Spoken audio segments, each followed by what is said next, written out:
يا بنت يلي ما ستر راسك الشاب الله وبزعمة انك من كبار العوايل.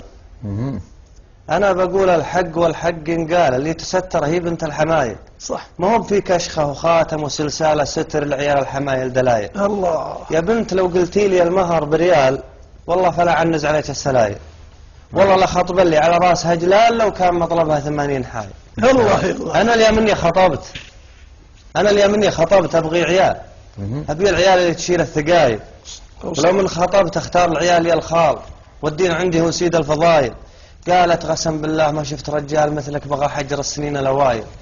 قلت الصحيح يصح لو مرت اجيال ركب الكدايش غير ركب الاصايل. ما هو بذنبي ما عرفتي لي رجال، ذنب الزمن خلصني شامه قلايل. يا سلام. ولا نيب لا رجعي ولا جيت خيال، ولا شايل سيفي وصايل وجايل.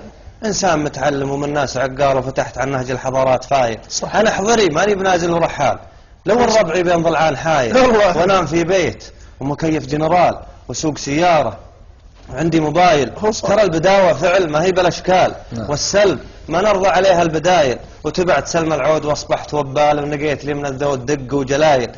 الطيب لاهل الطيب يبقى ولا زال، واعرف اسلوم الطيب والشك زايل. ولا شفت انا عقال السنعيس ميال غصب عليه عقال راسي تمايل.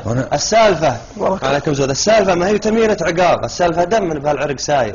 يا بنت دام الدم بعروقنا سال، كل على فكره من العقل، كل على عقله من الفكر شايل. لكن لو قلتي لي المهر بريال والله فلا عنز عليك السلام.